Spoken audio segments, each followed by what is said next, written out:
भाजपा के राष्ट्रीय महामंत्री एवं राज्यसभा सांसद तरुण चुघ ने कहा है कि प्रधानमंत्री नरेंद्र मोदी के नेतृत्व में केंद्र सरकार ने 12 वर्षों में विकास, सुशासन, आत्मनिर्भरता और वैश्विक नेतृत्व के क्षेत्र में ऐतिहासिक उपलब्धियां हासिल की हैं। उन्होंने कहा है कि प्रधानमंत्री आवास, उज्ज्वला, आयुष्मान भारत, किसान सम्मान निधि, हर घर जल, डिजिटल इंडिया और मेक इन इंडिया जैसी योजनाओं से करोड़ों लोगों के जीवन में सकारात्मक बदलाव आया है।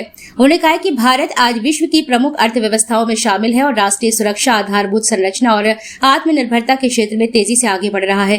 प्रेस वार्ता में उन्होंने भाजपा कार्यकर्ताओं से केंद्र सरकार की उपलब्धियों को जन जन तक पहुंचाने का आह्वान किया है। इस दौरान सांसद अनुराग शर्मा, विधायक रवि शर्मा, बबीना विधायक राजीव सिंह पारिछा, महापौर बिहारी लाल आर, महानगर अध्यक्ष सुधीर सिंह सहित अनेक भाजपा पदाधिकारी उपस्थित रहे।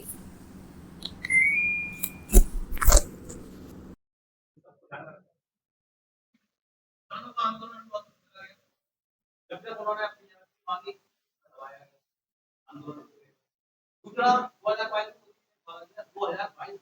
हर गरीब की लगभग पक्का मकान दिल्ली के सारी बात में 150 मकान 150 से ज्यादा ये कुछ जल्दी है वोट छोड़े जबकि आगे जनता करे हमारे मतलब गरीबों को मकान देने की बात थोड़ा क्यों हो गया।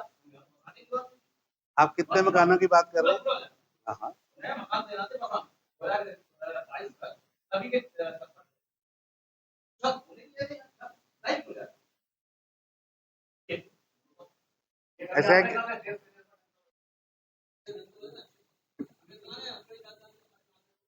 एक एक करके उत्तर ले लेंगे तो अच्छा रहेगा। ऐसा कि देश के अंदर आज तक जिन सरकारों ने काम किया, मैं उनका रिपोर्ट कार्ड आपके सामने किसानी पर रखता हूं। हम सरकार में आए तो देश का कृषि बजट था 22,000 करोड़। आज देश का कृषि बजट है 1.5 लाख करोड़। अरे सर सुन के लीजिए। ऐसा है कि आप जिस अखबार में काम करते हैं, अगर उस अखबार का बजट इंप्लॉइज का बड़ा है तो इंप्लॉइज को पैसा क्या तो बड़ा है ना। कृषि बजट आज 1.5 लाख करोड़ के करीब हो रहा है और किसान के पास एमएसपी से फसल उठ रही और हर साल पिछले से ज्यादा उठ रही। देश के अंदर कहीं भी किसान आंदोलन नहीं कर रहा। दूसरा, एमएसपी की गारंटी प्रधानमंत्री ने खुद खड़े होकर भारत की सबसे बड़ी पंचायत में पार्लियामेंट में दी है और आज भी एमएसपी पर एक एक दाना, मैं तो पंजाब से आता हूं, एक दाना भी नहीं बचता। हमारी सरकार एफसीआई उठाती है।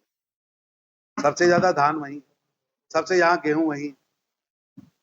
इसलिए आपके पास भ्रम की जानकारी किसी ने दी होगी, अंदर सुरक्षित हुई है। आज देश का पैसा हर क्षेत्र में, चाहे बेटी को सैनिटरी नैपकिन चाहिए तो भी प्रधानमंत्री जन औषधि केंद्र, स्कूल्स में चाहिए तो भी। और मुझे सबसे बड़ा गर्व है क्योंकि मैं प्रधानमंत्री मोदी जी की बेटी बचाओ बेटी पढ़ाओ कैंपेन का उस टास्क फोर्स में रहा हूं और जिस क्षेत्र में आता हूं उस क्षेत्र में 1000 बेटियों के पीछे 750 बेटियां रह गई, 750 बेटियां रह गई। 22 जनवरी 2015 को प्रधानमंत्री जी ने खुद करनाल में खड़े होकर बेटी बचाओ बेटी पढ़ाओ बेटी बढ़ाओ ये अभियान की शुरुआत की थी।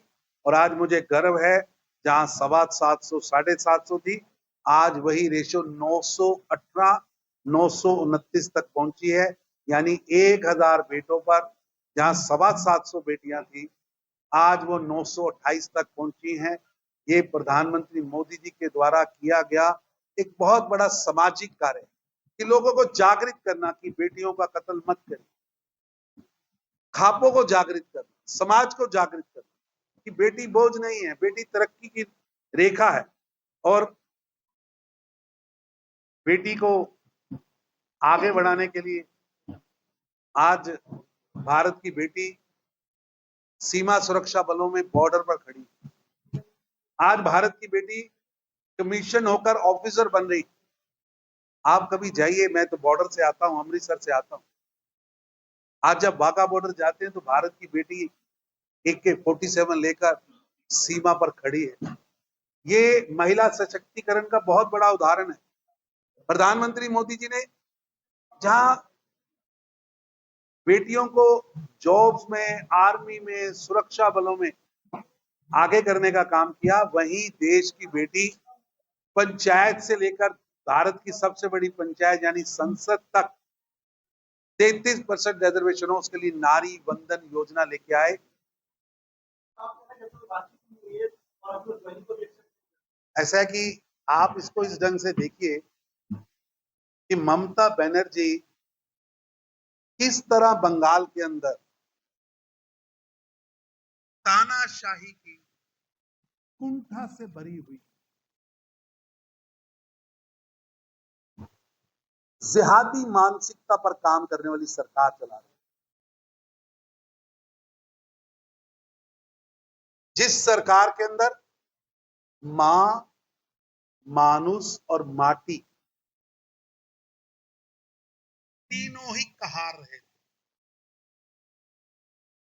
माओ के सामने उनके लाल मारे जा रहे थे और माटी खून से रंगी थी, जिसका प्रमाण है कि उस तानाशाह के हटते ही उनकी पार्टी के अंदर लोग उनकी तानाशाही के खिलाफ खड़े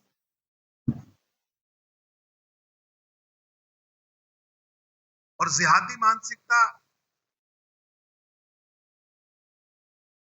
का उदाहरण देखिए कि जो बॉर्डर पर बीएसएफ को चौकियां बनाने के लिए जमीन नहीं दे रहे ताकि बांग्लादेश का घुसपैठ होता रहे और घुसपैठियों को बसाने के लिए जमीन दे रहे,